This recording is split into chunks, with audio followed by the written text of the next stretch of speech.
अस्सलाम वालेकुम, welcome to Speechifier channel. This is me Mohammad Umair Raja. प्यारे बच्चों, कैसे हैं आप लोग। आज हमने चैप्टर नंबर 14 करंट इलेक्ट्रिसिटी के न्यूमेरिकल प्रॉब्लम्स को डिस्कस करना है। लेकिन आप सब्सक्राइब कर दें चैनल को और बेल आइकन को भी प्रेस करें ताकि कोई भी नई वीडियो तो सबसे पहले वो आप तक पहुंच सके।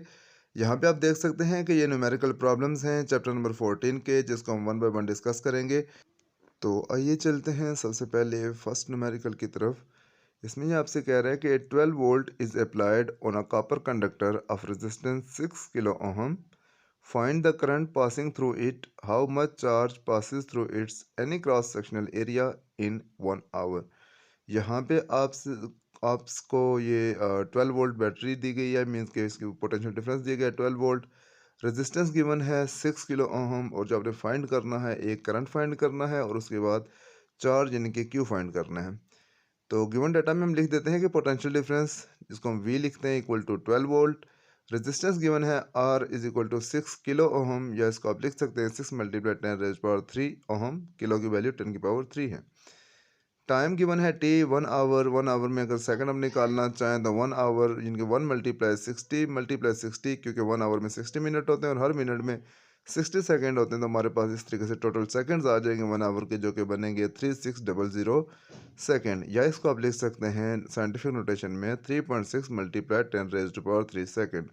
तो ये सारा डेटा जो है वो गिवन है, और फाइंड हमने क्या करना है। टू फाइंड में हम लिख देते हैं current I equal to question mark, मतलब हमने फाइंड करना है। और सेकंड चीज़ जो हमने फाइंड करनी है वो चार्ज है Q is equal to question mark, यानी कि चार्ज हमने फाइंड करना है। सोल्यूशन में हम चलते हैं। सबसे पहले हम लिखते हैं as V is equal to I R, या इसको आप लिख सकते हैं वी की जगह पे 12 पुट कर दें इक्वल टू आई, और आर की जगह पे इसकी वैल्यू पुट कर दें 6 multiply 10 raise to power 3 ohm. फिर चूंकि आपने करंट फाइंड करना है तो आई के साथ जो मल्टीप्लाई हो रहा है 6 मल्टीप्लाई 10 रेज टू पावर 3, इसको दूसरी साइड पे ले जाएं तो 12 से डिवाइड हो जाएगा। तो आपके पास बन जाएगा relation I is equal to 12 divided by 6 multiply 10 raise power 3। या इसको आप यूँ लिख सकते हैं कि जब कैलकुलेटर से डिवाइड करेंगे आपके पास आंसर आएगा 2 मल्टीप्लाई 10 रेज पावर -3, और -3 10 रेज पावर -3 मिली होता है, तो आप इसको लिख सकते हैं 2 मिली। और चूंकि ये करंट के साथ इसका यूनिट लिख देंगे एम्पेयर, तो आई आपके पास आ जाता है 2 milli ampere. Now I is equal to Q by T. अब करंट का हम फार्मूला लिखते हैं। आई जो होता है चार्ज डिवाइडेड बाई टाइम होता है। चार्ज की वैल्यू आपने फाइंड करनी है, तो टी जो डिवाइड हो रहा है इसको लेफ्ट साइड पे ले जाएं तो आई से मल्टीप्लाई हो जाएगा। So I multiply T is equal to Q. और आई की वैल्यू आपके पास आपने अभी फाइंड की है 2 मिली, तो 2 मल्टीप्लाई 10 रेज पावर -3, और टाइम गिवन था कि 3.6 मल्टीप्लाई 10 रेज पावर 3। तो 10 रेज पावर -3 और 10 रेज पावर+3 आपस में कैंसिल आउट हो जाएगा। 2 को मल्टीप्लाई करेंगे 3.6 के साथ तो आपके पास आ जाएगा 7.2। चार्ज है, चार्ज का यूनिट कूलम है, 7.2 के साथ आप कूलम लिख देंगे। और फाइनली आप इसको एक बॉक्स के अंदर इनक्लोज कर देंगे कि Q is equal to 7.2 coulomb. तो ये वो रिक्वायर्ड चीज़ें थी जो आपने फाइंड कर ली है। करंट 2 मिली एम्पेयर आ गया, और जो चार्ज है वो 7.2 कूलम आ गया। आप लोगों से रिक्वेस्ट करूंगा कि आप लोग जो इस वीडियो को देख रहे हो, इस न्यूमेरिकल को समझ रहे हो, और अगर आपने अभी तक चैनल सब्सक्राइब नहीं किया तो काइंडली इसको सब्सक्राइब कर दें। कुछ भी नहीं होता यार आप लोगों का सब्सक्राइब करने से, अलबत्ता यह है कि मेरे चैनल की थोड़ी सी प्रमोशन हो जाएगी, मुझे एक मेरे लिए इंकरेजमेंट होगी कि मैं और ज़्यादा काम कर सकूं। तो काइंडली इस चीज़ को लाइक भी करें, इसको मैक्सिमम अपने फैलोज़ के साथ शेयर करें ताकि आर को इसको फ़ायदा उठा सके। चलते हैं दूसरे न्यूमेरिकल की तरफ। तो इसमें आपसे क्या कह रहा है कि during lightning 15,000 ampere current is established when 40 coulomb charge passes through a tree due to potential difference between clouds and ground of 1000 volt. What was its duration of lightning bolt? Find power of lightning bolt.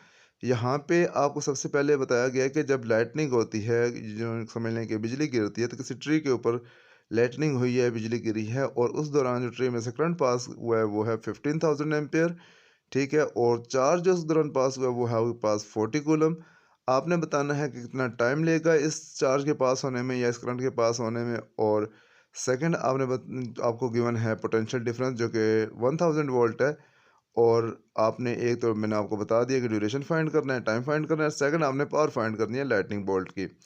तो given में हम लिख देते हैं कि current I is equal to 15,000 ampere, charge Q equal to 40 coulomb, potential difference equal to V equal to 1000 volt. यह सारा data आपको गिवन है, और फाइंड आपने क्या करना है। टू फाइंड सेक्शन में आप लिखेंगे time T equal to question mark and then power P equal to question mark. इन दो चीज़ें आपने फाइंड करनी है। तो ये बहुत आसान सा न्यूमेरिकल है। इसमें सबसे पहले हम सोल्यूशन में लिखते हैं कि as I is equal to Q by T, current का फार्मूला लिख दिया। या इसको अरेंज कर लेंगे, टी को लेफ्ट साइड पे ले जाएंगे और आई को क्यू के नीचे ले आएंगे, तो T is equal to Q by I. So यहाँ पे क्यू और आई की वैल्यू पुट करेंगे तो टी इज इक्वल टू 40/15,000, जो कि बन जाता है 2.67 मल्टीप्लाई 10⁻³ और आपको ये बात पता है कि 10⁻³ मिली होता है, तो इसको हम लिख सकते हैं time is equal to 2.67 milli और साथ सेकेंड, जो कि टाइम का यूनिट है। Now as P is equal to V I, power का फार्मूला है वोल्टेज या पोटेंशियल डिफरेंस मल्टीप्लाई करंट।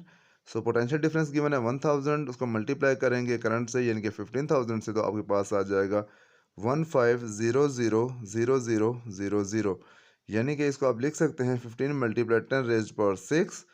और चूंकि ये पावर है तो साथ इसका यूनिट आएगा वाट W। इसको और 10⁻⁶ जो होता है वो मेगा होता है, तो आप इसको लिख सकते हैं 15 मेगावाट। तो P is equal to 15 megawatt, आपके पास आंसर आ जाता है। अच्छा, इस न्यूमेरिकल में आपसे क्या कहा जा रहा है कि the diameter of copper wire is 7.36 millimetre, find the resistance of 5 kilometre length of such wire. Diameter given है 7.36 मिलीमीटर, रेजिस्टेंस आपने फाइंड करनी है, लेंथ ऑफ वायर गिवन है 5 kilometre, used for power transmission. Specific resistance of wire is 1.72 multiplied 10⁻⁸ ohm meter. Specific resistance यानी कि रोह की value आपको given है।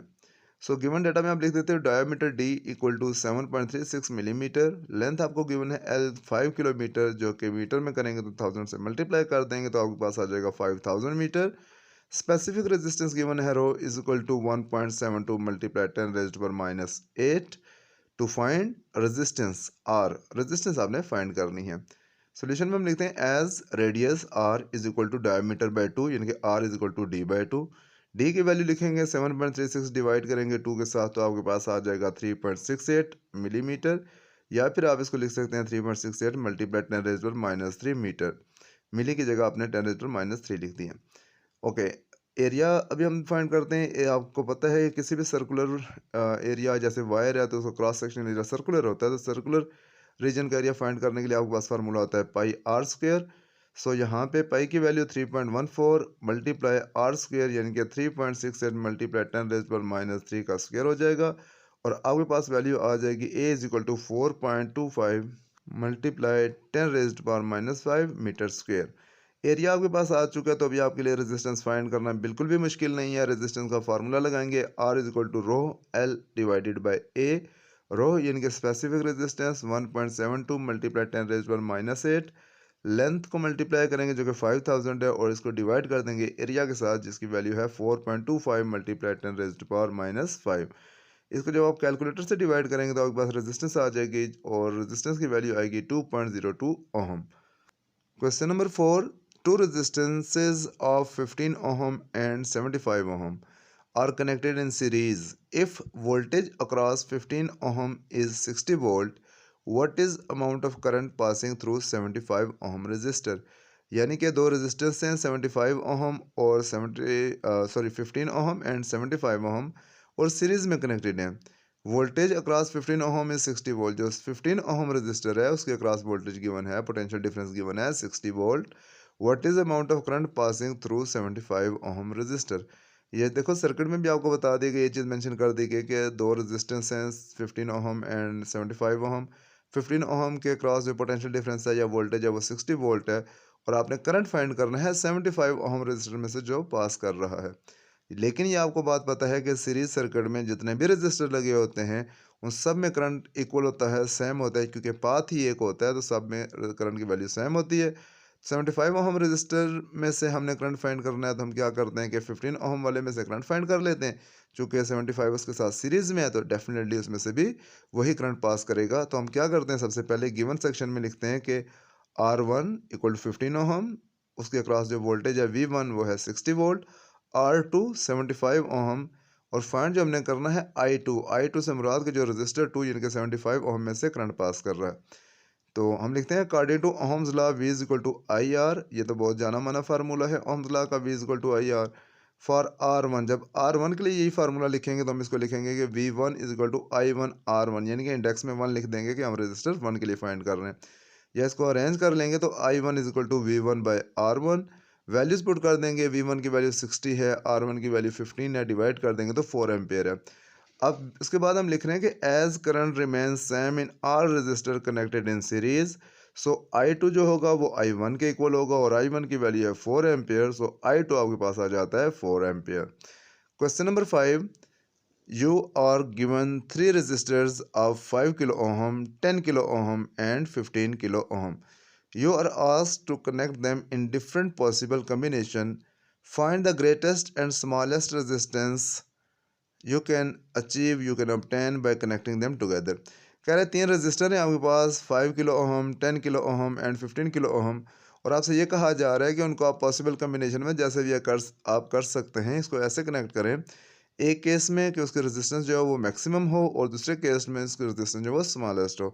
तो ये आपको बात पता होनी चाहिए कि सीरीज़ कम्बिनेशन में रेजिस्टर सारे सिंपल ऐड हो जाते हैं, तो जो आपके पास इक्विवेलेंट रेजिस्टेंस आती है वो कम्बिनेशन रेजिस्टेंस है, वो किसी भी इंडिविजुअल रेजिस्टेंस से, ये सबके सम से ज़्यादा होती है और सबके सम के इक्वल होती है। और पैरेलल कम्बिनेशन में जब आप इनको कनेक्ट करते हैं तो डेफिनेटली इनके रेसिप्रोकल्स ऐड होते हैं, जिसमें आपके पास जो इक्विवेलेंट रेजिस्टेंस है वो किसी भी इंडिविजुअल रेजिस्टर से कम होती है। बहरहाल गिवन सेक्शन में हम लिख देते हैं R1 5 kilo ohm, R2 10 kilo ohm, R3 15 kilo ohm, और टू फाइंड में maximum R equivalent resistance and minimum R equivalent, यानी कि मिनिमम रेजिस्टेंस, इक्विवेलेंट रेजिस्टेंस और मैक्सिमम इक्विवेलेंट रेजिस्टेंस आपने फाइंड करनी है।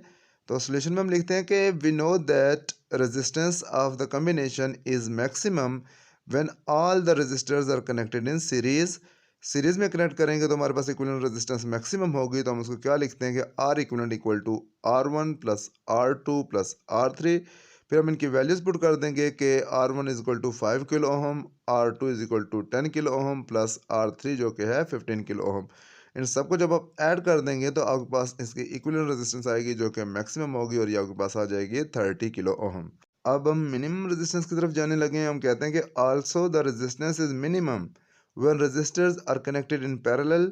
सो और पैरेलल रेजिस्टर्स जब होते हैं, कनेक्टेड होते हैं, तो उसको आपने अगर आर इक्विवेलेंट फाइंड करनी है, इक्विवेलेंट रेजिस्टेंस फाइंड करनी है, तो सारे रेजिस्टर्स के रेसिप्रोकल्स को आप ऐड करोगे तो वो इक्विवेलेंट रेजिस्टर्स के रेसिप्रोकल के इक्वल होगा, यानी कि 1 by R equivalent is equal to 1 by R1 plus 1 by R2 plus 1 by R3।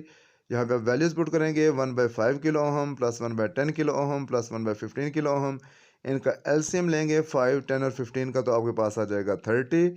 अब ज़ाहिर है कि बाकी आपको एलसीएम लेना आता है, तो ज़ाहिर है 5 6 आर 30, सो ऊपर 6 आ जाएगा, प्लस 10 3 ज़र 30, 3 आ जाएगा, प्लस 15 2 ज़र 30, सो 2 आ जाएगा।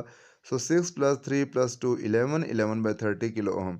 तो आपके पास 1 बाई आर इक्विवेलेंट की वैल्यू आई है 11 बाई 30 किलो ओहम। अब दोनों साइडों में रेसिप्रोकल ले लेंगे तो 1 बाई आर इक्विवेलेंट जो था अब वो बन गया आर इक्विवेलेंट बाई 1, और ये राइट साइड जो 11 बाई 30 किलो ओहम थी ये भी रिवर्स हो गई या रेसिप्रोकल होगी, तो 30 किलो ओहम डिवाइडेड बाई 11 आ गया। इसको आप डिवाइड करेंगे तो आपके पास आ जाएगा 2.72 kilo ohm. So minimum R equivalent जो है आपके पास, या इक्विवेलेंट रेजिस्टेंस जो है वो 2.72 किलो ओहम है। और आप देख सकते हैं कि तीनों रजिस्टर में जो सबसे कम थी वो 5 किलो ओहम थी, लेकिन जो इक्विवेलेंट रेजिस्टेंस है वो 5 से भी छोटी है, यानी कि 2.72 किलो ओहम है। नेक्स्ट क्वेश्चन, क्वेश्चन नंबर 6 में कह रहा है कि two resistors of 20 ohm and 40 ohm are connected in series with a 50 volt battery. Find the current and power for each resistor. Find the current and power of each resistor if they are connected in parallel. अब देखो कि आपको ये बता रहा है कि दो रजिस्टर हैं जो कि 50 वोल्ट बैटरी के साथ कनेक्टेड हैं। सबसे पहले आपने इनको सीरीज़ में कनेक्ट करके उनके लिए पावर फाइंड करनी है और एक रजिस्टर के लिए, और करंट फाइंड करना है जो कि आर रजिस्टर से पास कर रहा है। फिर यही दो काम करने हैं पैरेलल सर्किट के लिए इन्हीं दो रजिस्टर को कनेक्ट करके। सो गिवन सेक्शन में हम लिखते हैं कि R1 20 ohm, R2 40 ohm, V जो है पोटेंशियल डिफरेंस या वोल्टेज वो 50 वोल्ट है। फाइंड क्या करना है, टू फाइंड में हम ए और बी इसको बना लेते हैं। ए में हमने क्या करना है कि I1 और I2 फाइंड करना है, P1 और P2 फाइंड करना है फॉर सीरीज कम्बिनेशन। और बी पार्ट में हम लिखते हैं कि उसमें भी यही चीज़ें फाइंड करनी है, I1 I2 फाइंड करना है और P1 P2 फाइंड करना है, लेकिन इस केस में जो सर्किट है वो पैरेलल है, सो फॉर पैरेलल कॉम्बिनेशन इसके आगे मेंशन हुआ है। तो चलते हैं फर्स्ट पार्ट की तरफ, ए की तरफ। तो उसमें हम लिख रहे हैं कि for series combination R equivalent या टोटल रेजिस्टेंस जो है वो क्या है, R1 प्लस R2 इनके 20 प्लस 40 इक्वल टू 60 ओहम। और पोटेंशियल डिफरेंस क्या था, 50 वोल्ट। आपने करंट फाइंड कर लेना है सीरीज सर्किट के लिए, जो कि आई होता है by ohm's law, I is equal to V by R. V की वैल्यू 50, आर की वैल्यू 60, डिवाइड कर देंगे तो 0.83 एम्पियर। यह सीरीज सर्किट का आपके पास करंट आ गया 0.3 एम्पियर। अब चूंकि साथ हम क्या लिख रहे हैं कि in series combination current is same in all resistors, so I1 जो है वो भी इसी के इक्वल है 0.83 एम्पियर, और I2 जो वो भी 0.83 एम्पियर, क्योंकि ये सीरीज सर्किट का जो करंट होता है वो सारे रजिस्टर में इक्वल होता है। नाउ P1, अब पावर हम फाइंड करते हैं तो पावर का फार्मूला होता है आई स्क्र आर, या अगर आप रजिस्टर 1 की बात करें तो P1 is equal to I1 square R1। Values put कर देंगे, I1 की वैल्यू 0.83, इसका स्क्वायर ले लेंगे, मल्टीप्लाई R1, रजिस्टर 1 जो है वो 20 है, इसको मल्टीप्लाई कर देंगे तो आपके पास आ जाएगा 13.78 वाट। और P2 फाइंड करना है तो यही फार्मूला, लेकिन सेकंड रजिस्टर के लिए यूज़ करें तो आपके पास हो जाएगा P2 is equal to I2 square R2। I2 वही 0.83 का स्क्वायर, और R2 इसका इस टाइम जो है वो 40 है, तो इसको आप स्क्वायर लेके मल्टीप्लाई करेंगे तो 27.56 वाट आ जाएगा। अब यही चीज़ जब हमने पैरेलल के लिए करनी तो हम क्या करते हैं, for parallel combination V1 is equal to V2 is equal to voltage of the battery is equal to 50 volt. यानी कि पैरेलल सर्किट में आपको पता है कि जितने भी रजिस्टर लगे हुए हैं सबके अक्रॉस जो पोटेंशियल डिफरेंस है या वोल्टेज है वो इक्वल होती है, और वो बैटरी के वोल्टेज के इक्वल है, इसलिए हमने V1 equal to V2 equal to V यानी कि voltage of the battery equal to 50 volt लिख दिया। अब I1 फाइंड करना आपके लिए बिल्कुल भी मुश्किल नहीं है। ओहम्स लॉ से I1 is equal to V1 by R1। V1 आपके पास 50 है, R1 20 है, 50 को 20 से डिवाइड कर देंगे 2.5 एम्पेयर आ जाएगा। इसी तरीके से I2 आपके पास V2 बाई R2 यानी कि 50 by 40 equal to 1.25 ampere. I1 को आपने बॉक्स में बंद कर दिया 2.5 एम्पेयर कह के, और I2 को भी आपने बॉक्स में बंद कर दिया 1.25 एम्पेयर कह के। एंड पावर हमने फाइंड करनी है तो P1 इज इक्वल टू वही I1 स्क्वायर R1, इस केस में जो करंट है वो 2.5 एम्पेयर है, इसका स्क्वायर हो जाएगा, मल्टीप्लाई 20 तो आपके पास आ जाएगा 125 वाट। और P2 के लिए आप करेंगे I2 स्क्वायर R2 यानी कि 1.25 स्क्वायर मल्टीप्लाई 40, तो आपके पास आ जाएगा 62.5 वाट। तो यहाँ में हमने इन दोनों पावर्स को बॉक्स में बंद कर दिए, ये कह के कि P1 आपके पास है 125 वाट, जबकि P2 है आपके पास 62.5 वाट। तो बात करेंगे सेवन्थ क्वेश्चन की, और इसमें आपसे ये कहेगा कि two resistors of 4 kilo ohm and 6 kilo ohm are connected in parallel. A 10 volt battery is connected across its ends. Find the values of following quantities. अब यहाँ पे दो रजिस्टर हैं 4 किलो ओहम और 6 किलो ओहम, जो कि parallel में connected है, और उसके साथ जो बैटरी है वो 10 वोल्ट है। ठीक है, तो आपने क्या करना है कि तीन पार्ट्स हैं आपके, तीनों चीज़ें आपने फाइंड करनी है सर्किट के लिए। पहले मैं कह रहा कि equivalent resistance of parallel combination, second है current passing through each resistor, और थर्ड है potential difference across across each resistor. यानी कि सबसे पहले आपने इक्विवेलेंट रेजिस्टेंस फाइंड करनी है सर्किट के, फिर हर एक रजिस्टर में से जो करंट पास कर रहा है वो फाइंड करना है, और पोटेंशियल डिफरेंस फाइंड करना है हर एक रजिस्टर के अक्रॉस।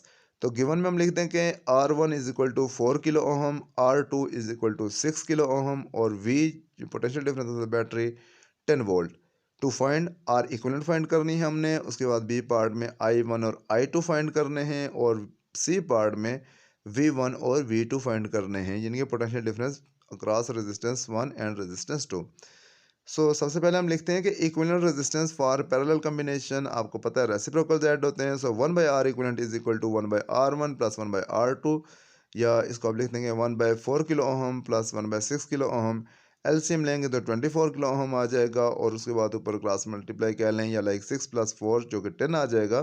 तो 1 by R equivalent is equal to 10 by 24 kilo ohm, या दोनों साइडों में आप रेसिप्रोकल ले लें, तो R equivalent by 1 is equal to 24 kilo ohm by 10, जो कि आ जाएगा 2.4 किलो ओहम।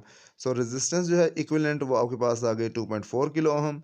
आप सेकंड पार्ट बी की तरफ मूव करते हैं, जिसमें सॉरी पहले हम सी कर लेते हैं क्योंकि सी फाइंड करना आसान है। हम कहते हैं कि for parallel combination V1 is equal to V2 is equal to V is equal to 10 volt. ये बात आपको पहले ही बताई जा चुकी है कि जब पैरेलल सर्किट होता है तो उसमें सारे रजिस्टर के अक्रॉस जो वोल्टेज है या पोटेंशियल डिफरेंस वो सेम रहता है, और वो बैटरी की वोल्टेज के इक्वल होता है, और बैटरी की वोल्टेज जो है इस टाइम पे वो 10 वोल्ट है। सो यहाँ पे हम लिख देंगे कि V1 जो है वो भी 10 वोल्ट, V2 वो भी 10 वोल्ट, क्योंकि पैरेलल कॉम्बिनेशन है। अब बी पार्ट की तरफ जाएंगे। सी हमने पहले कर लिया, बी करते हैं जिसमें हमने करंट फाइंड करना है by ohm's law V is equal to I R, या आप लिखेंगे I is equal to V by R. जब रजिस्टर 1 की बात करेंगे तो I1 हो जाएगा V1 बाई R1, या 10/4 किलो ओहम, जिसको आप डिवाइड कर देंगे 10 बाई किलो की जगह वैल्यूज पुट कर देंगे तो 4 मल्टीप्लाई 10⁻³ हो जाएगा, या फिर आप इसको 10 से डिवाइड करेंगे आपके पास आ जाएगा 2.5 मल्टीप्लाई 10⁻³ 10⁻³ मिली होता है, तो 2.5 मिली एम्पेयर आपके पास करंट आ जाएगा I1 is equal to 2.5 milli ampere आपने बॉक्स के अंदर बंद कर दिया। सेकंड है I2 का formula V2 by R2, V2 की वैल्यू 10, R2 की वैल्यू 6 किलो ओहम, डिवाइड कर देंगे 10 डिवाइडेड बाई 6 मल्टीप्लाई 10⁻³ जो कि आ जाएगा 1.67 मल्टीप्लाई 10⁻³ 10⁻³ मिली है, तो 1.67 मिली एम्पेयर आपने बॉक्स में बंद कर दिया, 1.67 मिली एम्पेयर I2 की वैल्यू। लो जी, आपकी मुश्किलात में थोड़ा सा इजाफा कर दिया। कह रहा है कि वही क्वेश्चन 7 आप रिपीट करें, लेकिन इस टाइम पे वही रजिस्टर लगें, लेकिन सीरीज़ कम्बिनेशन के साथ इसको सॉल्व करें, यानी कि वही रजिस्टर सीरीज़ में कनेक्ट करें और फिर वही चीज़ें फाइंड करें जो कि आपने पिछले न्यूमेरिकल में फाइंड की हैं। तो वही चीज़ें ज़ाहिर है हम इसको डिटेल से नहीं देखेंगे, जैसे आपको बता रहा हूँ कि R1 4 किलो ओहम, जो कि 4 मल्टीप्लाई 10⁻³ ओहम लिख सकते हैं। R2 6 किलो ओहम, या 6 मल्टीप्लाई 10⁻³ ओहम, ये किलो की वैल्यू 10⁻³ होती है, आपको पता है। V is equal to 10 volt. Find आपने करनी है R इक्विवेलेंट, I फिर B सेक्शन में करना है I1 I2, और फिर C जो पार्ट है वो V1 एंड V2। तो हम पार्ट ए की तरफ जाते हैं। कहते हैं कि equivalent resistance for series combination बहुत आसान है। R equivalent equal to R1 plus R2, यानी कि 6 + 4 आपके पास आ जाएगा 10 किलो ओहम R इक्विवेलेंट की वैल्यू। बी पार्ट में current in series combination is same in all the resistor. By ohm's law हम करंट फाइंड कर लेते हैं। V equal to I R होता है, लेकिन इस केस में हम चूंकि R इक्विवेलेंट यूज़ करेंगे तो हमारे पास सर्किट का करंट आ जाएगा, तो वो हो जाएगा V equal to I R, या I is equal to V by R equivalent. V की वैल्यू 10, R इक्विवेलेंट की वैल्यू 10 किलो हम डिवाइड कर देंगे 10 divided by 10 divided by 10 multiply 10⁻³ यानी कि किलो की वैल्यू आपने लिख दी, और इसको जब डिवाइड करेंगे आपके पास आ जाएगा 1 मल्टीप्लाई 10⁻³ 10⁻³ को आप मिली लिखेंगे तो 1 मिली एम्पेयर आपके पास करंट आ जाएगा। और सीरीज सर्किट में चूंकि करंट सेम होते तो हम लिख रहे हैं कि I is equal to I1 is equal to I2 is equal to 1 milli ampere. So I1 की वैल्यू भी आपके पास 1 मिली एम्पेयर, और I2 की वैल्यू भी 1 मिली एम्पेयर। सी पार्ट है कि V1 और V2 फाइंड करें, तो as V is equal to I R, जब फर्स्ट रजिस्टर के लिए लिखें तो हम लिखेंगे V1 is equal to I R one, या 1 मल्टीप्लाई 10⁻³ मल्टीप्लाई 4 मल्टीप्लाई 10⁻³ जो कि 4 वोल्ट आ जाएगा। इसी तरीके से V2 फाइंड करेंगे I2 R2, और आपके पास आ जाएगा 6 वोल्ट। तो इसको बॉक्स में बंद कर देंगे। V1 is equal to 4 volt and V2 is equal to 6 volt. लो जी, चलते हैं हम आखिरी न्यूमेरिकल की तरफ। ये थोड़ा सा लेंथी है तो लेकिन इम्पॉर्टेंट है, आप इसको समझिएगा, इजी है।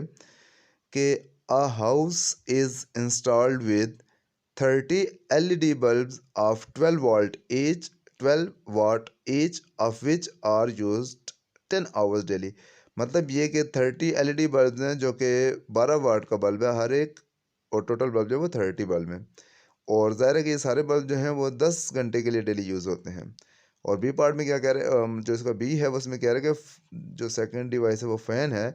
5 fans of 50 watt each, of which run 18 hours daily. 30 तो आपके पास बल्ब हैं जो कि डेली 10 घंटे चलते हैं, हर एक बल्ब की जो पावर है वो 12 वाट है। और सेकंड नंबर पे आपके फैंस हैं जो कि 5 फैन है टोटल, और हर एक फ़ैन की जो पावर है वो 50 वाट है। और जितने पंखे हैं 5 सारे के सारे डेली 18 घंटे चलते हैं, 18 आवर्स।